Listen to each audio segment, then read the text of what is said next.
Often overlooked, but a hugely essential part of any business that has premises is the maintenance and cleaning of it. If you wish to create a welcoming environment for your team and customers, selecting a commercial cleaning company that you can trust is crucial. In this episode, I speak to Chris Guilfoyle, Managing Director at JCD Cleaning, an independent family-owned commercial cleaning company based in Kent. We discuss his career and talk about the 10 years he spent with a huge facilities management company, learning all areas of the job, which provided him with the skills he needed to set up his own firm. Chris lifts the lid on what it's like to promote a cleaning company with weekly blogs on YouTube and how he's managed to cultivate his personal brand on LinkedIn to win new clients. All of that coming up. Welcome to the Visibility Agency Business and Marketing Podcast.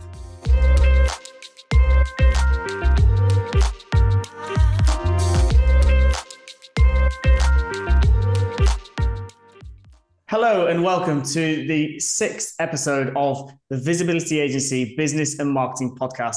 My name's George and today I'm joined here with Chris Guilfoyle. Welcome to the show, Chris. Thank you, George. I appreciate the invite and for you to having me on all the way from Poland. Not a problem at all. So you work for, you've set up a company, JCD Cleaning. And, it'd be great to talk about your company and the journey you've gone on so far. So please introduce yourself a little bit about what you do day to day and how you help people with their cleaning needs. Yep, sure. So my name's Chris Guilfoyle. For those of you that are interested, I am a 35-year-old entrepreneur based in the southeast of the UK. We started JCD Cleaning in 2014. What is JCD Cleaning? We are a commercial and specialist cleaning company that help businesses of varying sizes with their ongoing cleaning needs and one-off cleaning needs. So we have two aspects of our business: commercial services, which would be any business that has an ongoing cleaning need. So schools, offices, industrial facilities. We don't necessarily niche down into particular marketplaces. We have the ability to service a multitude of sectors: retail, hospitality, whatever it may be, but anyone effectively that needs their commercial premises maintained on a daily basis. We have another division, which is called specialist services, and they obviously go hand in hand. If you've got an office and you've got carpets within that office, you've got windows in most instances, you've got high levels. Our specialist services would carry out more one-off project-based requirements that you could need from cleaning. So that could be carpet cleaning, high-level cleaning in factory areas, anything really that needs doing one-off that needs a more specialist skill set. We have the capability to deliver in-house. We have about 85 employees across the south of the UK, varying from full-time employees to guys that just do part-time hours to suit their need around their children and whatever it may be. And yeah, it's been an interesting journey. We're in terms of our size, we're just under the £2 million in revenue now. So we're growing nicely. Obviously, as you get bigger, it gets harder, shall I say, to start doing them bigger jumps and doubling your revenue and things like that. But yeah, we effectively, we help commercial premises with all of their cleaning needs in-house. Awesome. Yeah, no, thanks for that. I think we'll come on to a little bit more about the journey now. In terms of, obviously I've met you through LinkedIn. I've seen you quite a bit on LinkedIn with the content you put out, which is really fantastic. And, as a case study for other people running businesses, I think, you, without maybe knowing it, Chris, influence people in terms of how they run their businesses from a kind of a marketing and business point of view. Yeah. You mentioned to me before we joined the call or the interview about people coming up to you in the street. Is that right? Sometimes you're pretty famous on LinkedIn these days. Well, I mean, to be honest, it's even shocked myself. I can remember specifically the first time it happened to me, and I think, as I mentioned before we started, George, it just shows. Because our industry is around our businesses, which is a cleaning company, and we've got a drainage arm to our business as well. Even something as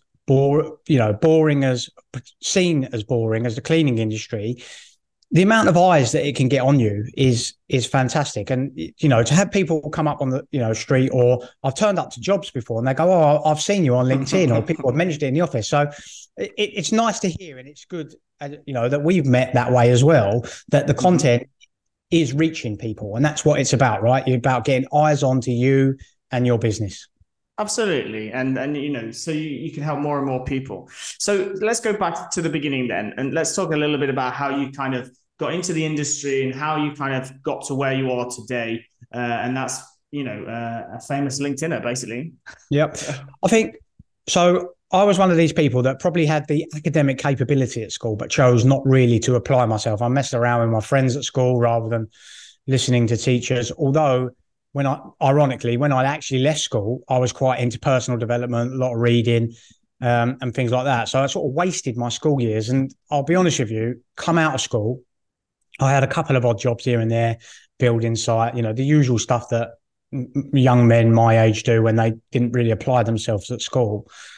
I ended up working for Associated Newspapers, which is a big company in London. I enjoyed my time there, but it wasn't really a long-term career. I actually got made redundant from there, and because they went to a free edition. And I sort of found myself at a loose end. And I was quite fortunate. My parents, mum and dad, who actually work with our business now, they were both in the facilities management cleaning space at the time. And I worked with dad for a short while doing data center cleaning, which is, you know, big data center suites for like Siemens, Fujitsu and things like that. So I worked there for a little bit, really enjoyed that, to be honest. It was relatively simple work. And then I went to work with mum as a cleaning supervisor at HM Revenue and Customs in central London, which is a massive building. Has nearly 100 cleaning staff to clean both sides of it, real big London cleaning contract.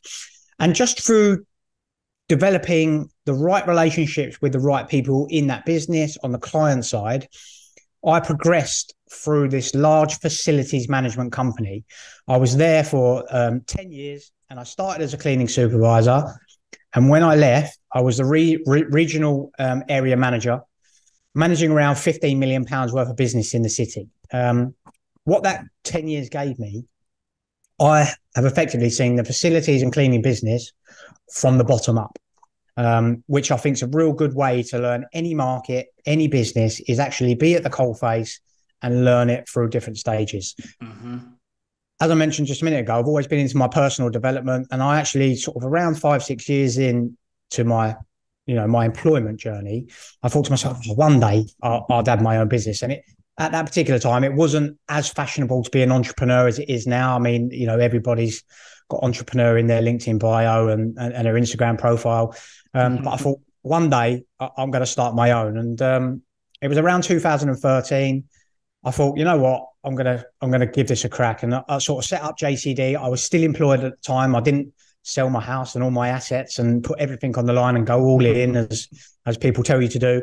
So I started JCD, started doing some outbound messaging on LinkedIn. Actually, great platform if you're a B2B provider. So if you're selling directly to a business, that's probably the platform you want to be on. So I started sending out LinkedIn messages, emails, all outbound stuff. Didn't have a website then. And it just started to pick up traction, George. And then the back end of 2014, I gave up my career with this company, went all in. As I say, and that was 8-9 years ago now. The business has grown, has many ups and downs. You know, it's not all positive, double revenue year on year and everything's plain sailing. It's a difficult journey. But I couldn't see myself going back now. And it's one I'm definitely glad that I started. And I'm still enjoying the journey and learning every day. No doubt about it. Awesome. Awesome. Yeah, no, it's really, like you said before, I think it's really interesting that, you know, you had that, did you say 10 years or 15 years experience? 10 years. 10 with that large, you know, facilities management company, which that's kind of giving you the foundation, right? And you've clearly got the confidence and, like you say, the personal skills to be able to then take a business forward. And that's awesome that you've been able to achieve that and continue that. And obviously, in terms of marketing, then you've obviously developed that strategy as you've gone along. So you started with the cold outreach. At what point did you realize that kind of video and digital marketing was kind of an important thing for your business? So I followed a few creators on LinkedIn, to be honest, and I'm a prime example of one of those people, and probably a lot of people that maybe listen to this podcast that are business owners that are like, I would really like, and I get people now. I've started this journey, interestingly enough, people that I thought may be critical or take the mick out of me or whatever it may be, that I was worried about their opinion. They are actually saying to me, "Oh wow, how did you do that? I really enjoy it." And I was probably guilty of that nervousness to start. So I started our content and video journey specifically probably around 2 years ago. There's a creator on LinkedIn who we spoke about who called Jack Gaisford, and he's a few years younger than me, Jack, but I always really enjoyed his content, thought that was good, and thought to myself, I'm going to give that a go one day when I can develop the courage to actually get in front of the camera. When I decided I would do that was just pre-lockdown for COVID. Obviously, people think during COVID, oh, you're a cleaning company, you must be crazy busy. It was actually the opposite, because if people are not coming to their offices, the children are not at school, you haven't got anything to clean. So I thought, right, I'm going to put some time into developing video content. I was working with Jack Gaisford and started to do, videos at the office, short form content, just to highlight what we did basically. And that's evolved over the last 2 years. I've been doing that for around, I would say 18 months, seriously. I now have my own in-house videographer team who does all of our marketing. And yeah, it's an interesting journey. It's not a quick win doing video, but as I mentioned before we started, that brand recognition and people recognizing you on the street and the authority it gives you within your industry is definitely worth the return, even if you don't get a customer coming in from video content. What it does is you've seen my content on LinkedIn. That's how we've met, and we've had some discussions since then. And it might not be the right time for someone to buy cleaning, but when they do, the first person they're going to think of is my ugly face that pops up on their LinkedIn screen on most days talking about cleaning or whatever it may be. And they go, oh, he's the guy for cleaning, because I see him all the time. And that's when we'll get an ROI. We've had some business out of it, don't get me wrong. But, it hasn't made me a millionaire just yet. But it's definitely something that I'm really glad I've done. And to be honest with you, when you're doing day-to-day business and you're wearing all these different hats, you're an accountant 1 minute, you're a therapist the next for your staff or whatever it may be, the video for me, it breaks up the week, to be fair. It's something that I enjoy doing. It gives me brand recognition. It gives me personal branding recognition. It gives me ROIs on occasions in terms of work coming in. So it's only a net positive thing for us to do. And it's a big part of our strategy now. Though obviously we have other strategies in terms of getting customers in the door, both outbound and inbound. But it's a big part of our strategy now is our content. And we're going to keep doing that into the future and hopefully get it bigger and better than we are now. Awesome. No, it's awesome to see. And like you say, opening opportunities, we're in touch. This is why you're on the podcast. So it opens different doors to help your business to grow. In terms of, you've probably touched on this and you're probably going to repeat some of what you've said, but in terms of the most interesting part of your day-to-day, what is that? Is that the meeting new people? Is it the content? Is it the people you work with, the connections you make? What would you say is kind of the most interesting part of your job? I think for me, why I've always enjoyed the cleaning industry is I get to, it's not like I'm not office-based, working, selling software or whatever it may be, where I'm in front of a computer all day. I'm at my fixed address, location, office work, whatever it may be. And I'm here all day, every day, doing a repetitive task. One of the good things I get to do is I work with many different customers in many different locations, in many different industries. And the employment side of things, the team that I enjoy, they come from all over the world, from many different backgrounds, many different experiences. So the diversity that I experience in my industry, be that on the customer side, be that with the staff that work with us, I just get so many opportunities to see so many different aspects of life, which is probably one of the areas I do enjoy. What do I do day to day? To be honest with you, we're of the size now. We have a management infrastructure in place. So it's not so much necessarily firefighting every day now. Like it probably used to be, maybe. Yeah, of course. I think in the early days of any business, you're going to have to be in the, I'll say, you're going to have to get in the trenches. You're going to have to be out on the tools. You're going to have to be firefighting, etc. And don't get me wrong, there are days when that still has to happen. But on an ideal day, like today, I get to do bits and pieces like this, the content side of things, film content. I go around and see my customers. I will go around to clients' locations, spend time with them, spend time with my employees. And it's such a diverse role that, no one day is the same. And that's really what I like about our business. And I think that helps that we're out on client locations. So one day I could be in a manufacturing plant. The next day I could be in a school. It's so varied. And that just keeps me interested, because I think if I was sat in the office every day, all day, like I use software because it's just a static thing. I think that would drive me insane. So I'm very fortunate enough that I have a diverse role with diverse people and diverse clients, which, makes every day interesting and new. Nice. Yeah. And the content, I didn't mention it earlier, but I wanted to say that the content you put out, because you're so honest and you kind of talk about the day to day and what you do on those snippets that you put out on social, people really see who you are. And that's why I knew that this conversation would be a nice conversation with you, because I can see that you're trying to be positive, and there's difficulties that you go through, but you try and find a solution for them. And that's why people want to work with people like that, right? So that was just something I wanted to mention. In terms of kind of like the challenges that you face in your career in general, or the biggest that you faced, what would you say that is to date? I think, I mentioned at the start how the entrepreneur space has sort of changed. It's very glamorous to be an entrepreneur, and everyone wants to put the CEO in their title, I think. And I'm a big advocate of this. Business is hard.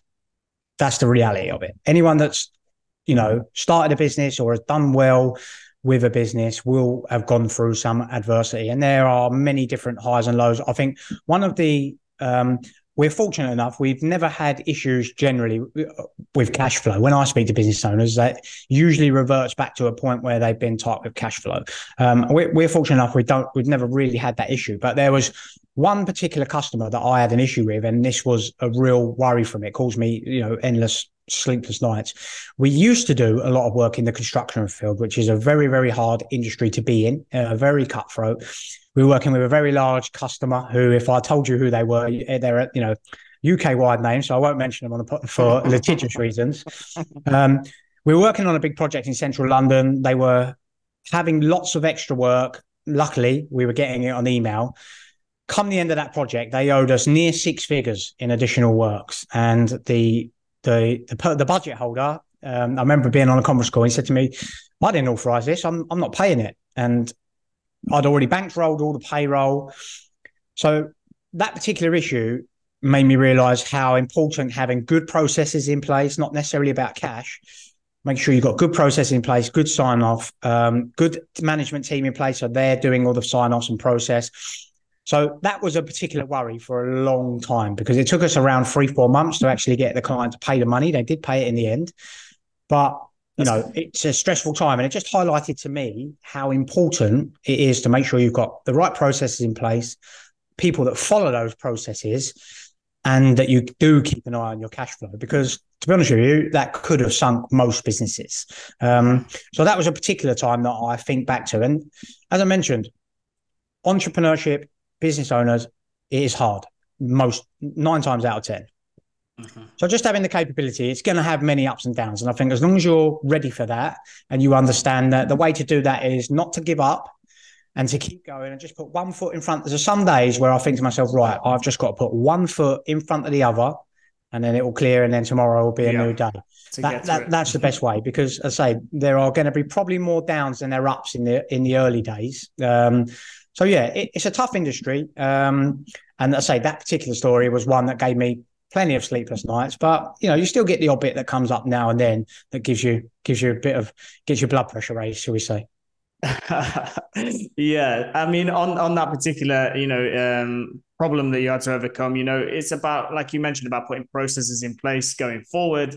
And as much as that was a problem during at the time, hopefully you're able to resolve that going forward and prevent problems like that occurring. I mean, right? So it's a learning curve. Everything's learning. Yeah. Exactly. You know, if you're not learning from any mistakes you've made previously, and that's ironic, really, because we had learned from making the same mistake on smaller projects, luckily. So, you know, we've had contracts where they've asked for extra work. We've not necessarily had it agreed in writing. Come the end of the project, the budget holder gets hold of it and goes, I'm not paying for that. I didn't agree for it, or I wouldn't have signed it off. And if you don't have that in place, I wouldn't have got paid. So, you know, again, another business lesson in its entirety. You know, make sure you learn. If you make a mistake, make sure you and the team are learning from that mistake, and you put something in place so it doesn't happen again. Because this is a prime example where I may have lost £500 before. When you're losing £100,000, as businesses get bigger, the numbers get bigger. You know, that's a real sting. So I say, make sure you're learning from them lessons is a key thing. Okay. Yeah. So moving on then, what's the best part of your career so far? The highlights. Well, we've touched on the worst bit or one of your biggest problems. Now, what's kind of the best moment that you feel like, you know, this is really clicking or that you were really, you know, happy with what you've achieved? I think one pivotal, and probably because it's the most recent, the back end of last year, we landed our first 7-figure client in terms of its contract term. So I don't mean that's in 1 year. That's across its 3-year term. And that was obviously a big moment for us from starting a business with absolutely zero, no capital. Like yourself, or like we spoke before, we haven't had investment or anything like that. You know, we're purely family-based business, and we've built this up from the ground up, literally. So landing a customer or having a customer that's willing to put that amount of trust in what you can do, that was a huge, huge moment for us. I've mentioned this on other podcasts though, and something to be wary of. You know, you've got to take time to enjoy their moments, because the honest answer to that is we had a 6-month tender process for this particular customer, and I'm sitting there thinking to myself, right, when I land this customer, George, I've made it. I'm big time. But to be honest with you, we landed that customer, and much as it was fantastic, the next day the goal had moved and we were on to the next target. Yeah. And one thing I've realized, you've still got to fulfill it as well. Exactly. You know, the game's not over when you've done that. And I mentioned this I was on a founders chat with 300 business owners recently. One thing I've really learned most recently is it's not the destination. This is going to be a bit of a cliche. It's not the destination, but it is the journey. That's what you need to take time to appreciate. Building the team, the rapport you build with the people that are working with you, because you're going to have them big high wins and you're going to meet them goals, because that's what we are. We're entrepreneurs. We're marketers. We're gonna reach these goals that we set ourselves. But once you reach them goals, you're just on to the next one. So you never really get to that destination. So it's just about making sure, you know, when I look back at it now, I think to myself, oh, the meetings we had with the customer, building the rapport, you know, when we had a good meeting and we'd go, oh, that meeting went fantastic. We think we're getting closer. We're going to get it. Oh, we're down to the final 3. It was really about the journey rather than the end destination, because say the day after we were sort of right. Like you say, we've got to deliver this contract now, so we've got to get going with mobilization, recruitment, and all that good stuff. And it was sort of forgot about the next day. So yeah, but that was definitely a pinnacle most recently. But like I say, we've reached that, and we're on to the next target now. Awesome. No, yeah, I totally get your point on that, and that is literally my philosophy as well in terms of the journey, because like you say, the goalposts always move. You hit that target, and then you're kind of happy for a bit, and then you realize, actually, let's move on to that. And happiness, you know, without getting too deep, it's always about what you make of everything and being appreciative for what you've got, right? So it's the same in business, and that leads me the segue into the next point, which is about kind of new people coming into the industry. And you know, I think one thing that I've certainly learned is that, you know, you feel like when you're younger, then you want to set up a business because you think money's going to solve your problems. And it really doesn't necessarily solve your problems. It solves some problems. But in terms of, you know, happiness, it comes from other areas, right? So what would you say to young people coming in and starting their careers, especially in your industry? What would you have done differently? And what's your advice to them, to help them? Yeah, I think... and ironically, you know, I'm still relative. I like to think I'm still young. You know, I say I'm 35. I'm 35 years old, 35, nearly 36. I think that you put so much pressure on yourself as a younger person, and a social certainly doesn't help with this. This is a negative side of social media. You're looking at what other people are doing and what they're achieving, and you put that it's hard. I'm guilty of it. It's hard not to compare what you're doing versus what everyone else is doing on social. I think if I was advising anyone in any industry, and it applies to my industry as well, try and do it right. Don't rush to get where you're going. Get the processes in place. And the reason I say that, and this applies to any business, as I've gone through the business journey, there have been points in time where I've had to pause what I'm doing, take steps back because I hadn't set up right. I'd rushed to get to a certain point. And when you're trying to spin all these plates and you haven't really got the process, you haven't got people behind you that are going to keep that plate spinning, you rush forward and things start to fall down. And I've been fortunate enough that I've been able to recover certain situations, and there have been times where I've lost a particular customer that maybe would have been good for us long term because of something we didn't have in place. So I think the number one advice I would say is, although you're rushing to get to that goal, you want to get to 6 figures in revenue, or you want to, whatever it may be, just make sure you're doing them steps right along the way. Because if I had done them right in the first place and wasn't so rushing forward, I probably would be further down the journey than I am now, because I've had to take 2-3 big pauses. And we're actually doing one at the moment where we're going back and saying, right, actually, we're not geared up for this next step. We've tried it, something's gone wrong, or we're just managing, or it's causing us a lot of stress. We should be set up like this. So take your time, enjoy the journey, but make sure you're getting your processes and documenting what should be done by who, when, how, so that you can do that. And then when you get that next step, you've got everything in place. You haven't got to go, actually, I've realized we're not really set up for this. We need to go back and start again, or whatever it may be.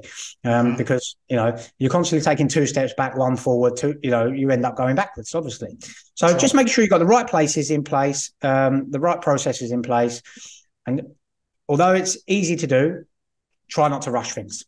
No, fabulous advice, to be honest. I think that's absolutely the right way forward. It's not easy. It's sometimes you want to take on more than you can chew. Cool. But like you say, you don't want to be taking steps back to then go forward, and your reputation's on the line, and I think that's important, like you say, for all industries, really. It's okay to try and take on these certain things that you feel like maybe you could do, but if you've not done the back work, then it fails, then you've got a bad reputation. So it's better to do step by step, like you said. I think I've had instances, I don't get me wrong, I still sort of believe in that, well, if an opportunity is that good, say yes to it and sort of learn after. I'm still an advocate of that. But where you can, I'm talking in the general business sense, where you can, just make sure you've got a solid foundation at varying different stages of your business career, because that will enable you that when that big client does knock on the door, or that big project does come through the door, you've got most of it there, and you've only got little bits and pieces to add, rather than major. We've got a substantial change that we've got to make within our business, because then that just causes you as a business owner unnecessary stress. It causes your team stress. And if it falls down, which sometimes it does, and it has in my instance, you damage your reputation, which is not something you want to be in. So you're spot on with that. The reputation is a big part of that. And if you're not set up for those projects, sure, there are the occasions when you say yes and you learn as you go and you'll get it to the end. But sometimes you're going to do damage to your reputation. And there are customers that would have been great for our business now that we don't work with because we've done a project and it hasn't necessarily gone well. So, that's a good piece of takeaway for sure. Yeah, definitely. Yeah, great advice on that. Thanks for sharing that. Okay, so final question is about kind of who you look up to, maybe who you've kind of who you look up to in the business world, or who you've kind of tried to mimic along the way to try to grow your business. And is there anyone you take inspiration from in particular that you might want to give a shout out to? You've mentioned Jack Gaisford. We'll tag him into this video. Absolutely. Is there anybody else that you'd like to talk about, or maybe a bit more on? Yeah, to be fair, Jack Gaisford was a surprise. Most people that watch this won't know who Jack is unless they're LinkedIn, because he's got relatively big big following there. But he was actually, a big. I've told him this a few times. He'll probably blush, but he's a real big inspiration to me to start my content journey, because he's about 5-6 years younger than me.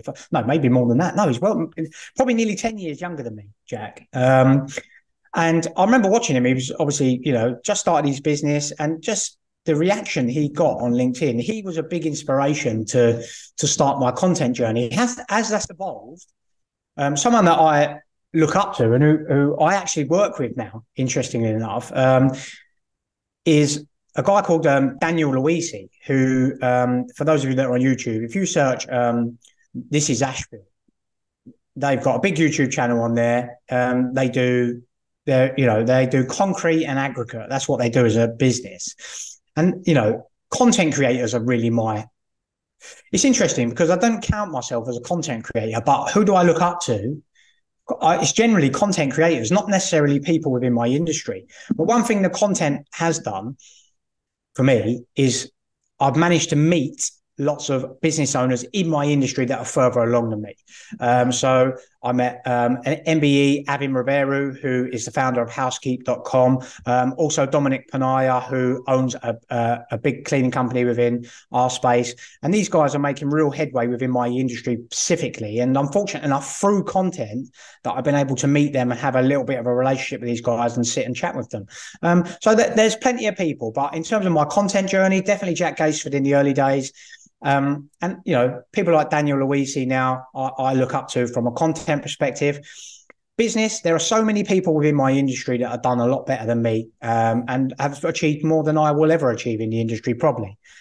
I have a little bit of beef with my own industry, to be honest, because it's so static. And I think I think back now, if I was content orientated when I worked for the facilities management company I do, the amount of content that I could produce would be absolutely awesome. It would be so good because you've got massive, high-profile buildings, and people would love that insight. Mm-hmm. That's what people like, that content. Right, a glass window into George's industry, Chris's industry, or whatever it may be. So it's a real shame that our industry doesn't do more with that. But from a business, it would be. There are certain people within our industry, like Dominic, who have built a fantastic business. They've got a fantastic personal brand as well. They're guys that I would aspire to be like within our industry. But as I say, Jack, definitely a shout out to Jack Gaisford and Daniel Luisi. They're big influences on our content, that's for sure. Awesome. Yeah, we'll make sure to tag them in so people can check out their profiles and their companies. Absolutely. So in terms of how people can get in touch with you, Chris, how could they do that, and what's the best way? So obviously our business websites, you can get in contact with us there, jcdcleaning.co.uk and greywaterdrainage.com. For social, if you just search JCD Cleaning on all social platforms, we will appear. TikTok, Instagram. I don't really keep an eye on the TikTok, to be honest, but I know we're TikTok, Instagram, LinkedIn. We are big on LinkedIn. You can search JCD Cleaning there. Or if you want to follow me personally, I am on Instagram, Chris_JCD_GW. And on LinkedIn, if you just search Chris Guilfoyle, I'm sure my face and content will pop up on your screen on the regular. Awesome. It's been really, really nice to talk to you today. And thanks for taking the time, and have a great day. And come and join us again on the podcast soon, and we can talk about some more topics. I'm sure we've got lots more to talk about. Thanks, George. Thanks for having me on. Cheers.